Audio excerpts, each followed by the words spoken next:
The Arizona desert in 1872 was a place where silence weighed heavier than words. Heat shimmered off the cracked earth, distorting the horizon into waves of liquid fire. Dust devils spun across the plains like restless spirits, while vultures circled patiently above, waiting for something, or someone, to collapse beneath the punishing sun. At the edge of this unforgiving landscape rode a solitary cowboy, his weather-beaten hat pulled low, his eyes hidden in shadow. His horse, a weary roan gelding, plodded forward with a stubborn rhythm, hooves sinking into the red sand as if even the animal doubted the worth of pressing on. The cowboy's name was Daniel Cross, though few people ever asked, and fewer still remembered. By the time he reached the small settlement of Dry Creek, dusk had already begun to stretch its long fingers across the sky. The town was little more than a scatter of wooden shacks, a saloon leaning like it might collapse in the next windstorm, and a general store with a half-faded sign. The place was quiet, too quiet. As Daniel dismounted, he felt a prickle of unease. No laughter spilled from the saloon. No children darted between doorways.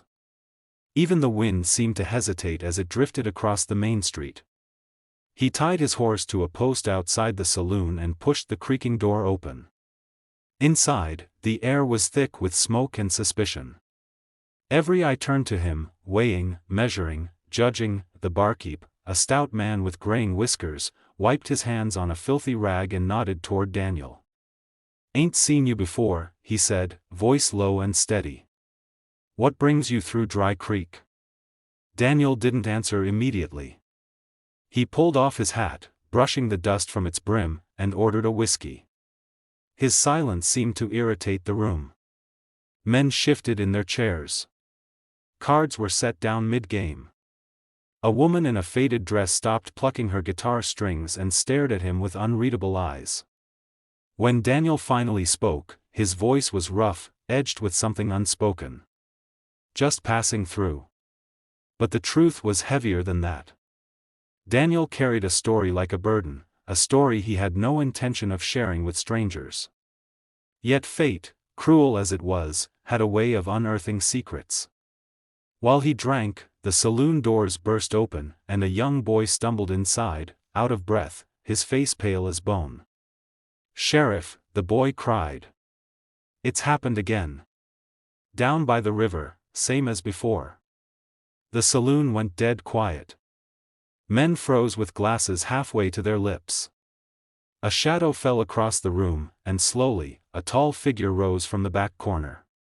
Sheriff Hayes, broad-shouldered with a scar slicing across his jaw, fixed his gaze on Daniel. It was the kind of look that searched for answers before questions were even asked. Daniel felt the weight of that stare. He hadn't been in town more than 10 minutes, and already he was tangled in something dark. The sheriff's voice was iron and gravel. "You stranger. You ridin' today?" Daniel gave a slow nod, keeping his tone even. "What's this about?" Hayes studied him for a long, tense moment, then gestured to the boy. "Show us." The saloon erupted into murmurs as men pushed back their chairs.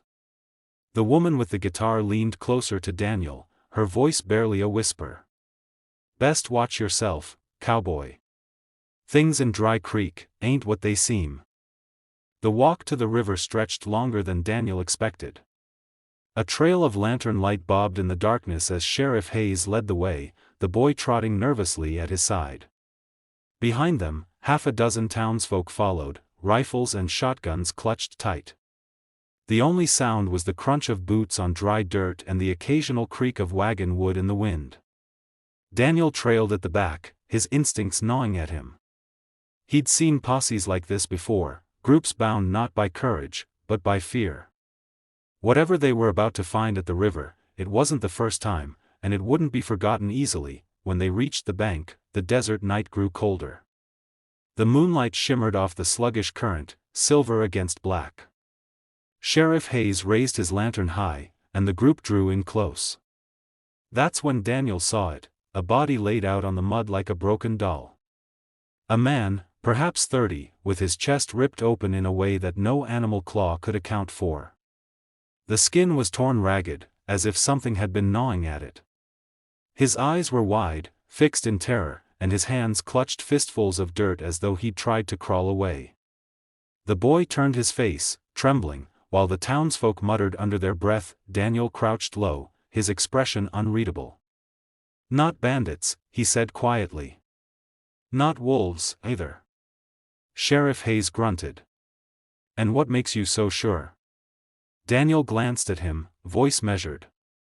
"Wolves don't leave a man looking like this. And bandits don't stick around to do whatever this is." He touched the blood-soaked earth, still tacky, still warm. "Happened not long ago." His words rippled through the group like a chill wind. One man crossed himself, another swore under his breath. Hayes didn't answer, he just kept staring at the body, jaw working like he was biting down on something hard. Then the silence broke. From somewhere downriver, faint at first, came the sound of splashing. Every rifle cocked in unison. The lantern light quivered as men turned toward the noise. Daniel's hand slid to his revolver, though he didn't draw. Out of the reeds rose a figure, thin, staggering, covered in mud. A woman. Her hair clung to her face, her dress torn to ribbons. She stumbled forward, eyes glassy, and collapsed in the sand with a hoarse cry. Daniel was the first to move, kneeling beside her. She grabbed his sleeve with surprising strength, her lips trembling as she forced out words in a broken whisper. "It's still here." The crowd fell into chaos. Some backed away, muttering about curses and demons. The boy clung to the sheriff's coat, sobbing. Sheriff Hayes raised a hand, trying to keep order, but his eyes betrayed something else, fear. Daniel, however, didn't flinch. He brushed the woman's hair from her face, steadying her trembling form. "What's still here?" he asked, voice low, firm. But before she could answer, a sound echoed through the night, a long, guttural howl, not quite animal, not quite human. It rolled over the riverbank like thunder, freezing every man in his tracks. The woman went rigid in Daniel's arms. The sheriff lifted his lantern higher, eyes scanning the darkness. And Daniel, jaw tightening, knew one thing for certain: he'd ridden into something far bigger than himself. The howl rolled across the desert and then vanished into silence, leaving only the rush of the river and the frantic breathing of men who suddenly felt smaller than they ever had. Daniel stayed crouched beside the trembling woman, his hand still steady on her shoulder, though his jaw was tight. Sheriff Hayes lowered the lantern slightly, his eyes narrowed as if searching the reeds for a shape that never came. Nobody moved for a long moment, until one of the older men spat into the dirt. "It ain't natural," he muttered, his voice trembling despite the grit in it. "Ain't natural at all." Daniel rose slowly, his revolver now drawn, the weight of it cold and certain in his hand. He scanned the brush with calm precision, but nothing stirred. Only the whisper of the night breeze, rustling through the reeds, mocked the fear in the men's hearts. "You've seen this before," Daniel said evenly, his eyes sliding back toward Hayes. "Not the first time someone's been left like that." The sheriff's expression hardened, but his silence gave the answer away. The townsfolk shifted uneasily, their mutters swelling into arguments. "We should leave," one cried. "We should burn the whole damn riverbed," another shouted. Hayes raised his hand, silencing them. "Nobody's burning anything," he said, though his voice lacked its usual steel. Then his gaze settled firmly on Daniel. "You, stranger. You show up today, and tonight we find this." The accusation was there, unspoken but heavy. Daniel met the sheriff's stare without flinching. "If I had a hand in this," he said coolly, "I wouldn't be standing here answering your questions." His words carried weight, but still the suspicion lingered. Men in the back exchanged looks, their grips on their rifles tightening. The fear in their eyes was desperate, searching for someone, anyone, to blame. Before the tension could crack, the woman in the mud stirred again, her voice ragged and thin. "It watches," she whispered. "In the trees, in the water. It waits till you're alone." Her fingers clutched at Daniel's coat as if he were the only anchor she had left in the waking world. Daniel crouched beside her once more, lowering his tone. "What did you see?" She shuddered violently, shaking her head. "Eyes," she croaked. "Red eyes, and teeth." Her words rippled through the group like poison. One man swore loudly, backing away toward the path. Another spat the word curse under his breath, as if saying it too loud might draw the thing closer. Sheriff Hayes finally barked an order. "Enough. Get her back to town. We'll sort this out come daylight." His eyes lingered on Daniel once more, hard and calculating. "And you'll be answering more questions before this is done." The townsfolk began their nervous retreat, glancing over their shoulders as if expecting the howl to rise again. Daniel holstered his revolver but didn't move just yet. He looked out over the dark river, its black water gleaming faintly in the moonlight. Somewhere beyond the reeds, unseen eyes might have been watching. He didn't know what haunted Dry Creek, but he knew it wasn't finished. And neither was he. Back in Dry Creek, the saloon lamps burned low, throwing long shadows that seemed to lean closer with every flicker of the flame. The woman had been carried to the back room of the general store, where the town's only doctor fussed over her with trembling hands. Outside, the townsfolk gathered in tight clusters, their whispers sharper than the desert wind. Some spoke of curses, others of monsters. A few cast suspicious glances toward Daniel, muttering that strangers always brought trouble. He sat alone at a corner table in the saloon, nursing another whiskey, while Sheriff Hayes stood at the bar, arms folded, his eyes never leaving him. The silence broke when the door burst open once again, this time not with a boy, but with a grown man, pale and frantic. "It's out there," he gasped, pointing back toward the river. "I seen it with my own eyes." The room erupted in shouts. "What did you see?" someone demanded. The man's hands shook violently as he mimed the shape of claws. "Big as a horse, movin' faster than anything I ever seen. Eyes burnin' red like coals in a furnace." His words sent a ripple of panic through the saloon. Some men scrambled to load their guns, others swore and spat, insisting he was drunk or lying. Daniel rose slowly, his spurs jingling against the wooden floor. "Show me where," he said. The room quieted at the steadiness in his voice. Sheriff Hayes stepped forward, jaw tight. "You're eager, stranger." "Why?" Daniel met his gaze. "Because whatever it is out there, it's not done killing. You wait, you'll just be burying more bodies." For a long moment the sheriff studied him, then gave a curt nod. "All right. We'll see for ourselves." A posse formed quickly, 15 men, lanterns bobbing, rifles at the ready. They marched down the dirt road toward the river again, the air heavy with dread. Daniel walked near the front, his hand resting lightly on his revolver, his eyes never straying from the shifting shadows. The desert night seemed thicker now, the stars smothered behind a veil of clouds. Every creak of wagon wood, every snap of a branch in the distance made the men flinch. Daniel's instincts screamed that something was watching, following their every step. Then it came. A rush of reeds splitting, a crash of water, and suddenly something tore through the darkness with speed that defied reason. Lanterns swung wildly, rifles fired into the night, muzzle flashes lighting up glimpses of movement, a hulking shadow, glistening with river water, eyes glowing faintly red before vanishing again into black. Men shouted, cursed, stumbled backward. One was knocked to the ground, screaming as he was dragged toward the riverbank, his lantern rolling in the dirt. Daniel lunged, his revolver barking once, twice.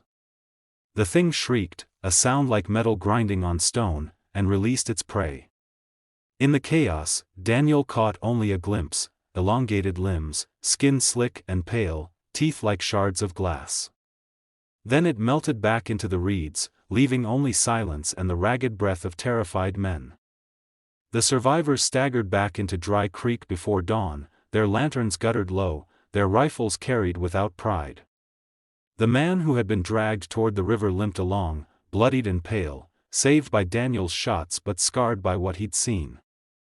The townsfolk clustered in the street, faces pale in the lantern glow as they listened to the broken retelling of the night.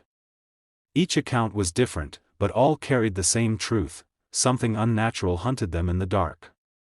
The town, already brittle with fear, cracked further. Mothers pulled their children inside.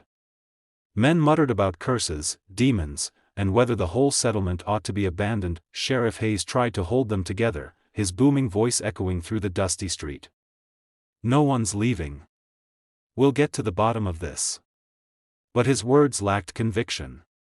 The people heard the tremor in his tone, saw the weariness in his eyes.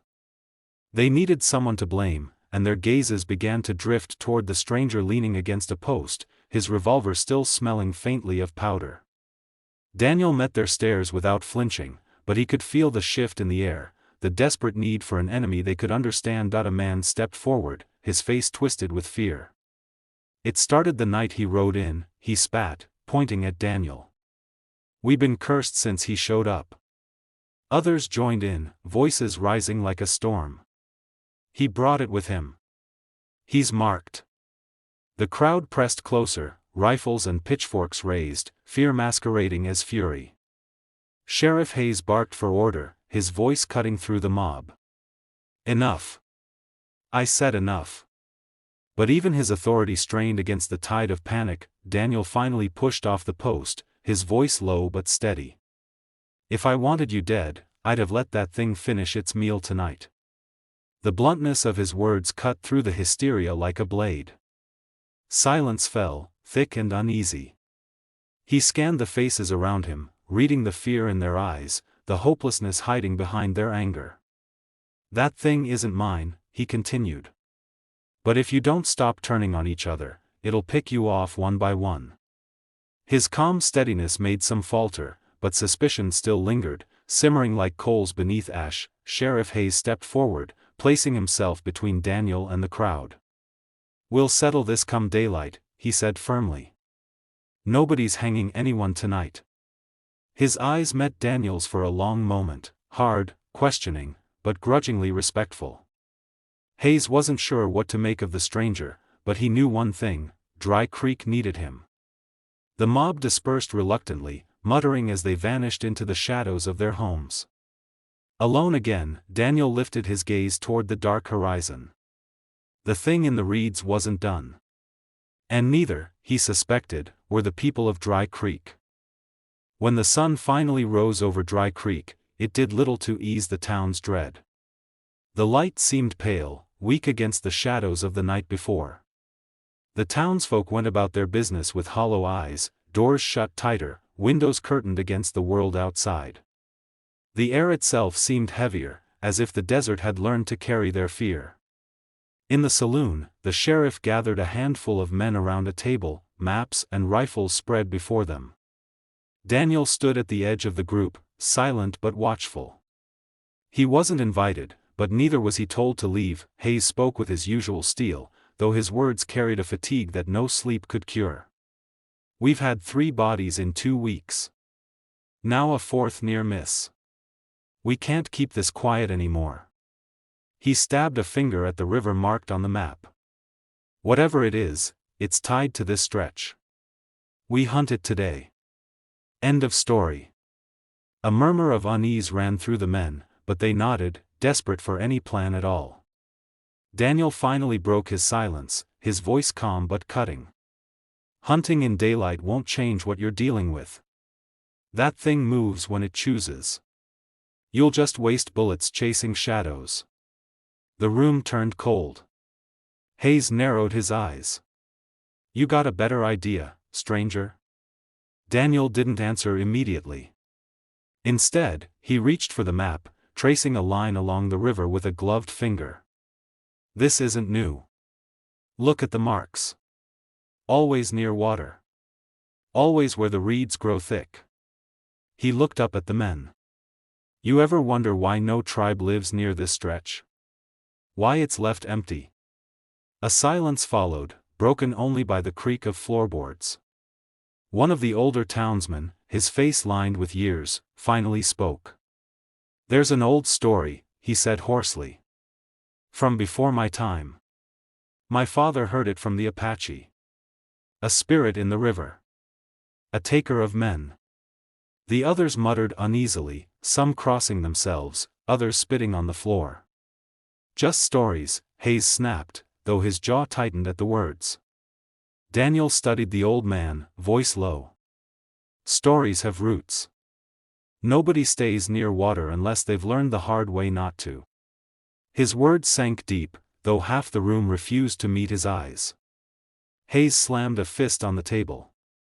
I don't care if it's a spirit, a beast, or the devil himself, we'll find it. The men, too afraid to argue, murmured their agreement. But Daniel knew fear made poor hunters. Later, as the town prepared, Daniel stepped outside into the sunlight. The woman from the river sat on a bench under the shade of the general store, her skin pale, her hands trembling as she clutched a cup of water. When she saw him, her eyes widened, recognition flickering like a spark. It knows you, she whispered, voice brittle as glass. Daniel paused, the weight of her words lingering in the dry air. What do you mean? She shook her head, shivering despite the heat. It looked at you.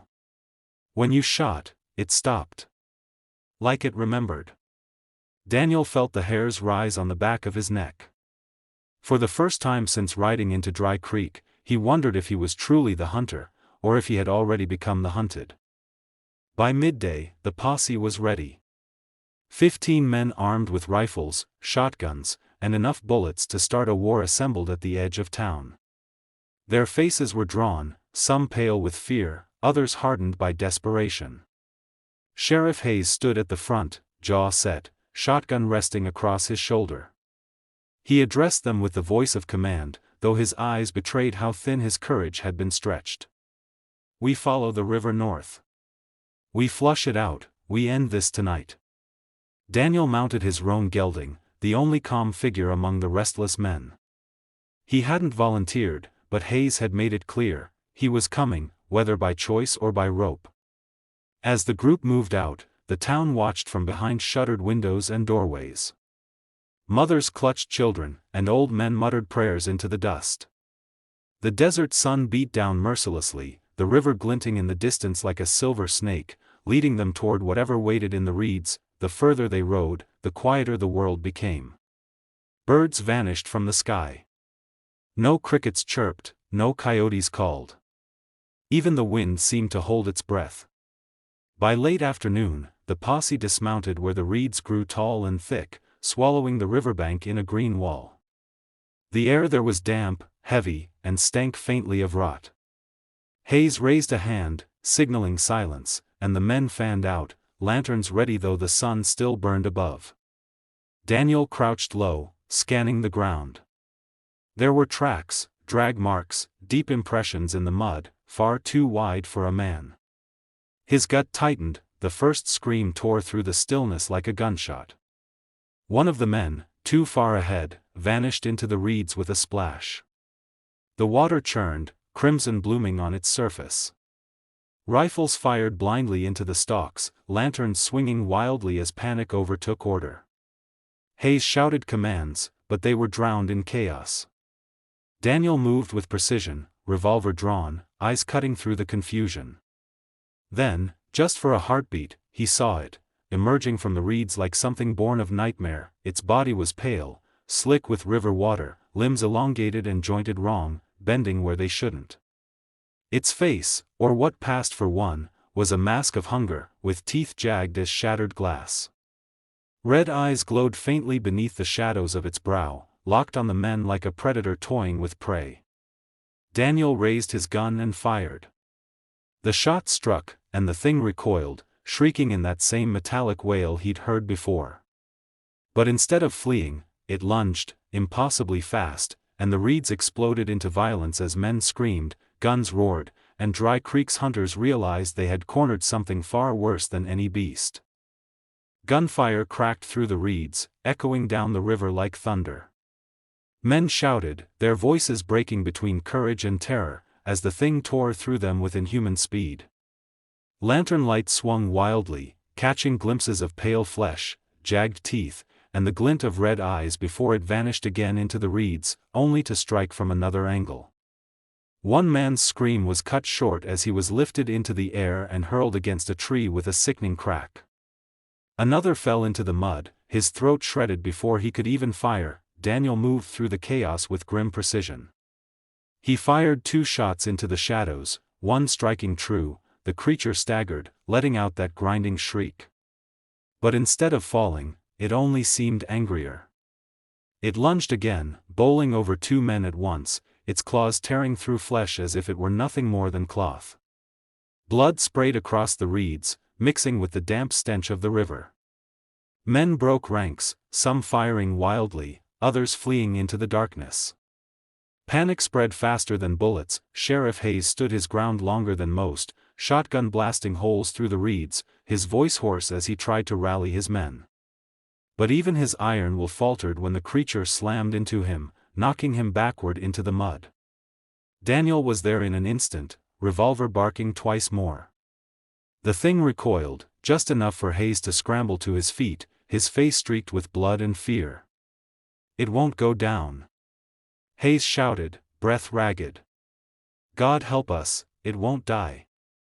Then the river itself seemed to turn against them. The water churned, black and frothing, as if answering the creature's rage. Shapes stirred beneath the surface, shadows that weren't just reflections. Daniel grabbed Hayes by the arm, dragging him back toward the tree-line. "Retreat," he barked, his voice sharp enough to cut through the terror. "Fall back to town."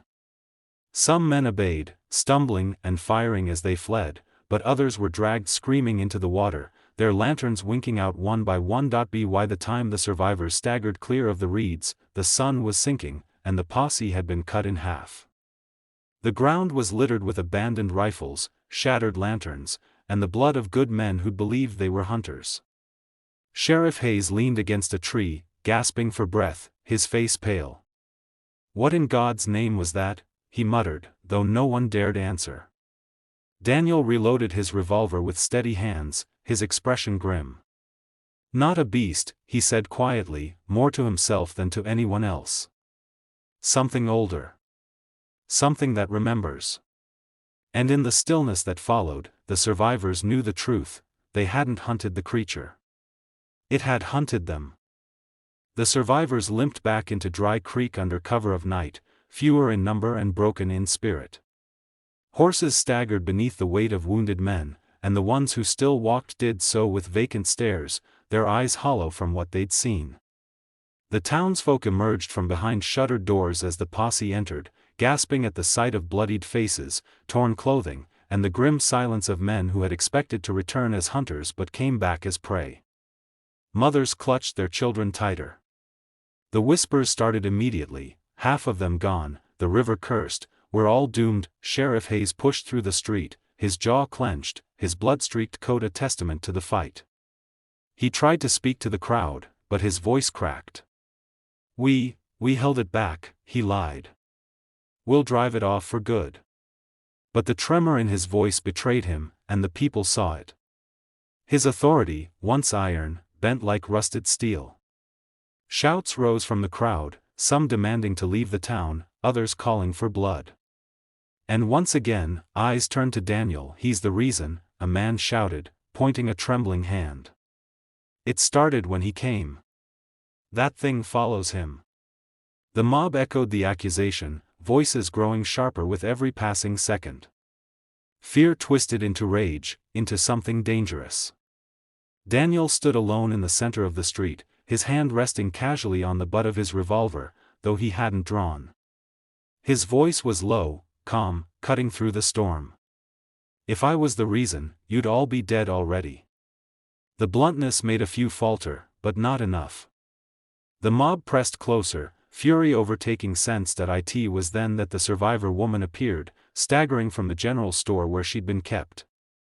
Her pale face and trembling form silenced the crowd better than any gunshot. She pointed a shaking finger toward the horizon, toward the river that glimmered black beneath the moon. "It isn't him," she rasped. "It's older than him. Older than all of you." The words cut deep, and fear replaced fury once again. Men backed away, muttering. Someone spat into the dirt. Someone else prayed under their breath. Sheriff Hayes seized the moment, stepping forward between Daniel and the crowd. Enough. We've got bigger demons than this man. His voice regained a shred of authority, enough to scatter the mob back into shadows. The street quieted, though the air still burned with mistrust. Later, as the town shuttered itself once more, Hayes approached Daniel by the saloon's porch. His voice was quieter now, worn thin. "It knew you," Hayes said. "It wanted you." Daniel's jaw tightened, eyes fixed on the horizon. "Yeah," he muttered. "And the worst part is, I think I know why." The air over Dry Creek was thick with silence, broken only by the restless shuffle of horses and the distant croak of frogs by the river. Sheriff Hayes and Daniel stood on the edge of town, lanterns burning low, rifles and revolvers loaded. Neither man spoke of reinforcements, they both knew no one else would come. The others had locked themselves away, content to let fear fester behind nailed doors. This fight would be theirs alone. Hayes spat into the dirt, his voice low but steady. "We end this, or it ends us." Daniel nodded once, eyes fixed on the river. They followed the dark water back to the reeds, moving like ghosts through the night. The moon cast the river in silver, and the air smelled of rot and blood. Daniel's gut churned, not from fear, but from recognition. He'd seen signs of this thing before, years ago, in another forgotten town that no longer existed on any map. He'd been younger then, reckless, part of a gang that stumbled into something they shouldn't have. The others hadn't made it out. He had. And now, the river had followed him here. The reeds shivered though no wind blew. A sound rose, not quite a growl, not quite a scream, but something that made the hair on Hayes's neck bristle. Then it came. The creature lunged from the water, pale and glistening, its body longer, more twisted than the posse had seen before, as if it had fed and grown. Its claws sliced through reeds like blades, its eyes burning like coals. Hayes fired first, both barrels of his shotgun thundering. The blast tore chunks from the thing's chest, but still it came. Daniel moved in close, revolver barking in rapid fire, each shot tearing into its flesh. Still it did not fall. Hayes went down hard, knocked off his feet by a swipe of its arm. Daniel didn't hesitate. He grabbed the lantern and hurled it, flames exploding across the creature's slick skin. This time it screamed, a high, bone-shattering wail that split the night. It thrashed wildly, fire devouring it as it stumbled back toward the river, smoke and sparks spilling across the reeds. Daniel seized Hayes by the arm, dragging him clear as the creature, burning like a torch, collapsed into the black water. For a moment, the river boiled and hissed, the flames fighting against the current. Then, slowly, silence. Only ripples remained. Back in town, the dawn broke gray and hollow. Hayes sat on the porch of the saloon, bandaged and pale, staring into the dirt. "Reckon it's dead?" he asked, though his voice lacked conviction. Daniel, leaning against a post with tired eyes, shook his head. "Things like that don't die easy." He paused, gaze fixed on the horizon where the river twisted away like a dark vein across the land. "But maybe it remembers who fought it." Hayes frowned. "And if it comes back?" Daniel's hand tightened around his revolver. He gave a thin smile. "Then it'll find me waiting." The morning light spread across Dry Creek, but in the shadows of the river reeds, the water stirred once more.